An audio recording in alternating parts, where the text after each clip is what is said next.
Hello friends, welcome to சுட்டி தேவதைகள். இன்றைக்கி நாம் பார்க்க போகிறது காலிஃப்ளவர் முட்டை பொரியல் எப்படி செய்கிறதுன்னு தான். அதுக்கு முன்னாடி எங்கள் சேனலில் போடுற வீடியோஸ் உங்களுக்கு பிடிச்சிருந்துச்சுன்னா லைக் பண்ணுங்கள், கமெண்ட் பண்ணுங்கள், மறக்காமல் சப்ஸ்கிரைப் பண்ணிக்கோங்க. காலிஃப்ளவர் முட்டை பொரியல் இது வந்துட்டு கிட்ஸ்க்கு ரொம்ப ரொம்ப பிடிக்கும். இதை வந்துட்டு எப்படி செய்கிறதுன்னு பார்க்க வாங்க வீடியோக்குள்ளே போகலாம். நான் ஒரு மீடியம் சைஸ் காலிஃப்ளவர் எடுத்திருக்கேன். இதை வந்துட்டு நல்லா பொடி பொடியாக கட் பண்ணி ஒரு பாத்திரத்தில் தண்ணியில் இந்த காலிஃப்ளவர் ஆட் பண்ணிக்கோங்க. இதுக்கு தேவையான அளவு உப்பு சேர்த்துக்கோங்க. நம்ம வந்துட்டு பின்னாடி உப்பு சேர்த்த மாட்டோம். ஸோ காலிஃப்ளவர் வேகிறக்கும் சேர்த்த மாதிரி வந்துட்டு உப்பு சேர்த்துக்கோங்க. இது நல்லா கொதிக்க விடுங்க. நல்லா காலிஃப்ளவர் வெந்து வர்ற வரைக்கும் இது நமக்கு கொதிக்கட்டும்.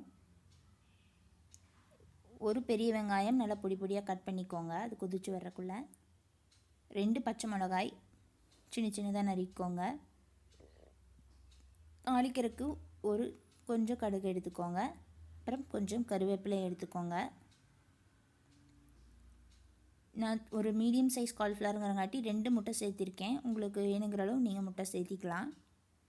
ஒரு கடாயில் ஒரு 3 டேபிள் ஸ்பூன் எண்ணெய் விட்டுக்கோங்க. எண்ணெய் நல்லா காஞ்சதும் கடுகு சேர்த்துக்கோங்க. கடுகு நல்லா பொரிஞ்சு வரட்டும்.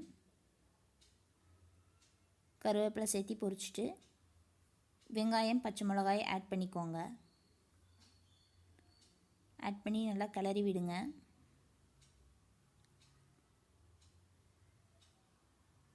வெங்காயம் பச்சை மிளகாய் நல்லா பச்சை வாசனை போகிற வரைக்கும் கிளறி விடுங்க.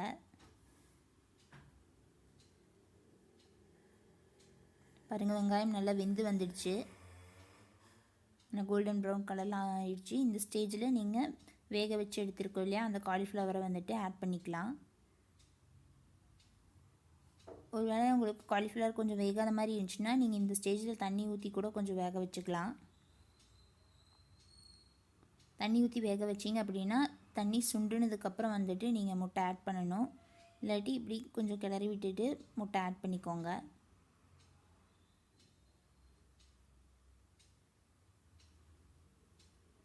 நான் 2 முட்டை ஆட் பண்ணியிருக்கேன். முட்டை நிறையா சாப்பிடுவீங்க அப்படின்னா நீங்கள் ஒரு முட்டை கூட ஆட் பண்ணிக்கலாம். முட்டை ஆட் பண்ணிவிட்டு உப்பு பத்தலை அப்படின்னா நீங்கள் இந்த ஸ்டேஜ்லேயே கொஞ்சம் முட்டை கூடவே உப்பும் சேர்த்துக்கோங்க. எனக்கு வந்துட்டு உப்பு அளவாக இருந்துச்சு.